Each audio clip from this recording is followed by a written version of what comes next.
திருக்கோயிலூர் சட்டமன்ற தொகுதியோட தமிழக வெற்றி கழகத்துடைய வேட்பாளர் பரணி பாலாஜி ஒரு லஞ்ச் பிரேக்ல இந்த தோட்டத்துக்குள்ள ஒதுங்கி இருக்காரு.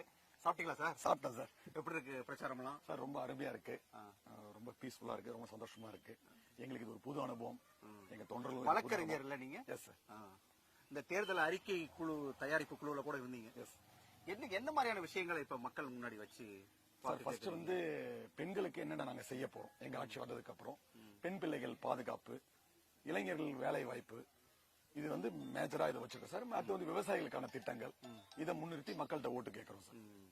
பெண்களை பத்தி சொல்லும் போது என்ன சொல்றாங்க மக்கள்லாம் நீங்க போற இடங்கள்லாம்?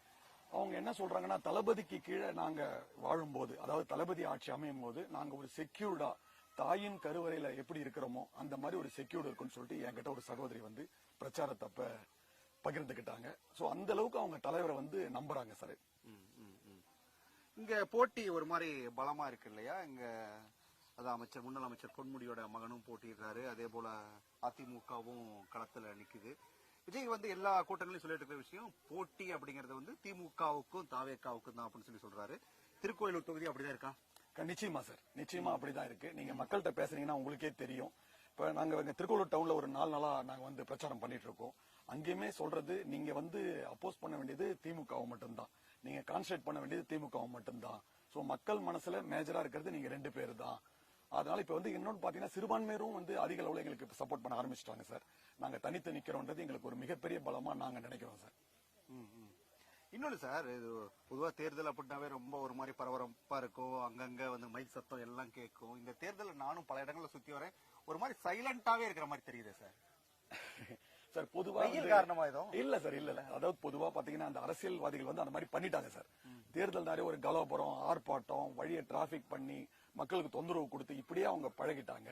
பட் எங்களை பொறுத்த வரைக்கும் நான் நம்புறது பாத்தீங்கன்னா, ஒரு அமைதி புரட்சி மாதிரி நடந்து மே 4 அன்னைக்கு ஈவினிங் தலைவர் வந்து ஒரு சிஎம்ன்ற ஒரு அளவுக்கு மக்கள் வந்து ஆதரவு கொடுத்து நிச்சயமாக தமிழக வெற்றி கழகத்தை ஆட்சி கட்டில அமர்த்துவாங்கன்னு நாங்க நினைக்கிறோம் சார்.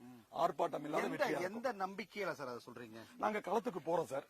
நாங்க ஈவன் ஒரு டோர் பை டோர் போறோம். இப்ப நான் திருக்கோளூர்லாம் பாத்தீங்கன்னா டோர் பை டோர் நான் போறேன், போய் கேன்வாஸ் பண்ணேன். ஒரு வீட்டுல கூட உங்களுக்கு அங்க ஓட்டு இல்லன்ற மாதிரியோ இல்ல முகசுலிப்போ ஒரு நெகட்டிவ் ஒரு அரசியல்வாதின்றது அந்த எதுவுமே கிடையாது சார். ஒரு வீட்டுக்கு போகும்போது என் புள்ள சொல்லிடுச்சு, என் பேரன் சொல்லிட்டான். இப்ப நிறைய பேர் சொல்லுவாங்க சார், எபோ 50 எல்லாம் உங்களுக்கு ஓட்டு கிடையாது அப்படின்னு சொல்லுவாங்க. பட் நாங்களே அது என்னன்னு யோசிச்சுட்டு இருந்தோம். பட் ஆனா நாங்க களத்துக்கு போகும்போது பாத்தீங்க அப்படின்னா, அவங்க ஒரு பெரியவர் சொல்றாரு, என் பேரன் என்கிட்ட சத்தியம் வாங்கிட்டான், நான் போட்டாகணும்னு சொல்லிட்டு. அதனால நான் இத்தனை வருஷமா இந்த கட்சிக்கு ஓட்டு போட்டேன், ஆனா இன்னைக்கு இந்த தேர்தலில் என் பேரனுக்காக நான் போடுவேன் அப்படின்னு சொல்லிட்டாங்க. சோ இப்ப எங்களுக்கு அந்த